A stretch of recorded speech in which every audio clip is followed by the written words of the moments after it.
What's up, dudes? Hi, I'm Rob Chapman, born in 1975 and fell in love with the guitar during the 80s. And during the 80s, all sorts of really cool things were beginning to happen. Guitar players were using racks full of BBE sonic maximizers, chameleons, voodoo valves, state-of-the-art rack gear. If you didn't have a rack, you were nothing. This one controls how hot the sun is. It was so exciting. Everyone carrying these big, shiny, flashing boxes of joy. And everybody wanted to play like Alex Skolnick, Vito Bratta, Marty Friedman, Joe Satriani, Steve Vai. It was just such an exciting time to learn guitar. I mean, it was amazing. My guitar teacher was phenomenal. I bought, all of the cool guitars, bright colors and stuff, and I really wanted to just shred. And although elements of that still exist today, I kind of miss the first time I ever listened to, Passion and Warfare. Even, like Slippery When Wet, when that came out, I was like, wow, this is mad. This is, pentatonic shreddery. Anyway, there was a lick that I learned from one of my first ever guitar teachers called Matt Evas.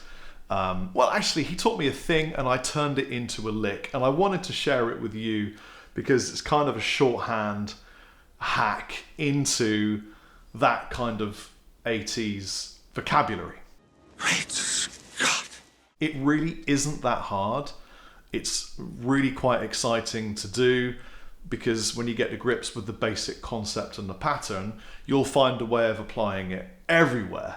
And then it sort of opens a few doors for you with your theory, but also really for your left hand hammers and pulls, that kind of thing. It's very Nuno Betancourt. Really comes from his alley.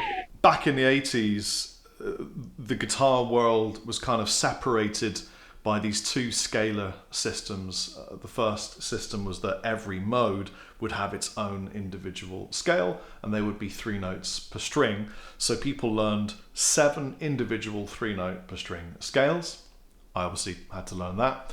And then there was some crazy jazz guys who said, wait a minute, we should probably just put the major scales on top of the pentatonic scales, and then you got 5 shapes, but they cover all of the modes, and I did that as well.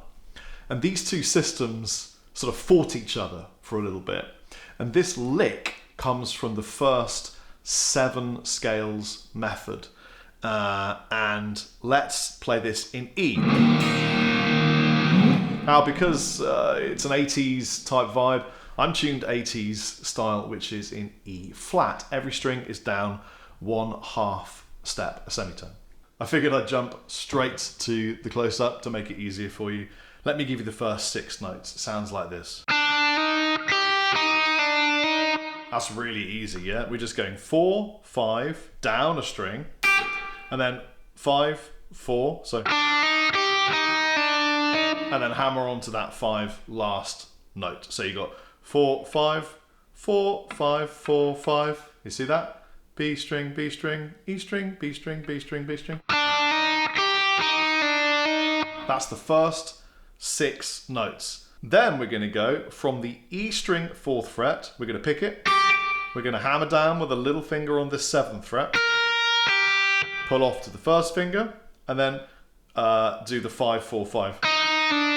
So you get...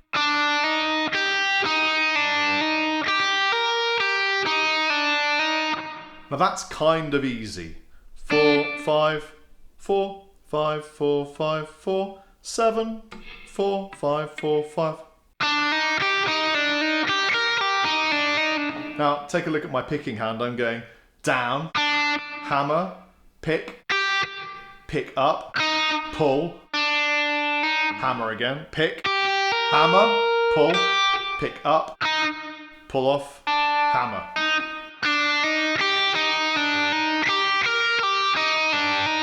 And I'm going to exaggerate the picking and slow it down so you can see what I'm doing with my right hand here.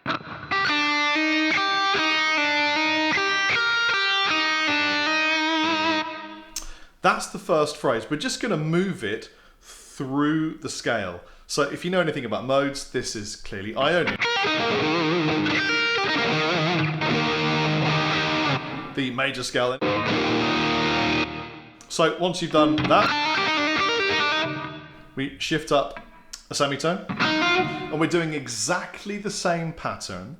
The difference is that we're choosing notes from the second step of the chord scale. So now we're going.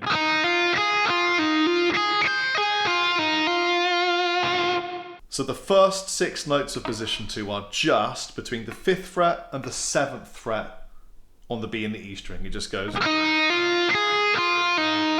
So it's exactly the same as the first position, but upper semitone, using the notes of the second mode, which is Dorian. So once you played the first 6 notes, you're going to go down to the 5th fret, play the 9th fret on the E, pull off to the 5th fret again, and then go 7, 5, 7. So the second phrase goes.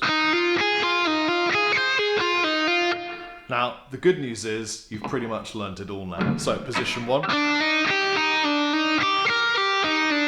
position 2. We're just going to be repeating either the major shape or the minor shape. So the next one is a minor upper tone. Then we're going to go up a semitone and do major. I love that little note on my guitar. Up a tone and do major.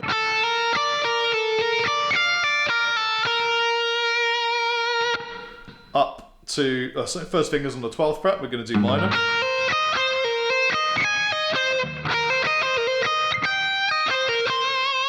I was adding some altered, interesting stuff there. And then we're going to go up a tone. This is now Locrian, so we're slightly changing the pattern. We're going to be going from 14 to 16, down. So that's not too different from the minor shape. But then we're going to be going 14, and then 15, 16, 17.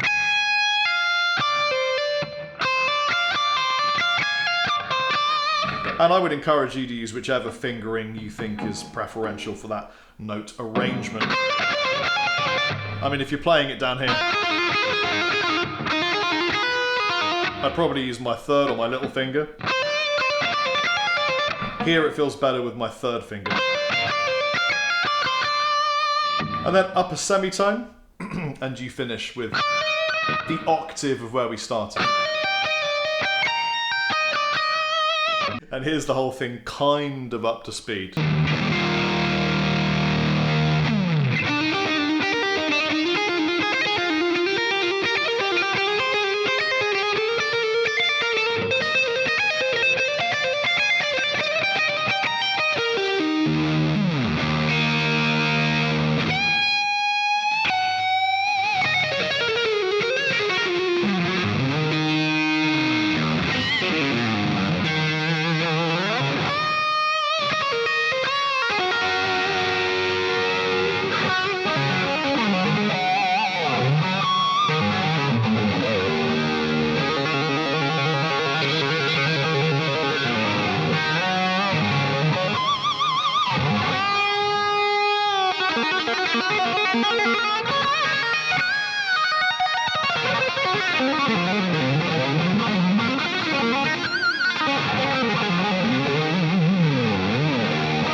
Let's do a super quick gear tour. Chapman Guitars Pegasus, Steel Panther signature model for Styx, Zardinia and Michael Starr. This thing, as you can tell, absolutely shreds. And I'm using a new X Trident, which sounds phenomenal, with my own patch, plugged into an Atomic CLR FR cabinet. Sounds good. Hope you guys are doing great. Have an amazing day. Thank you for watching this. By the way, please comment. Please subscribe. And also, I've got a load of music on Spotify that you might enjoy it. There's some ambient, shreddy guitar stuff that I call Monkey Lord. And you'll find it all under Rob Chapman on Spotify. Cheers, guys. Take it easy.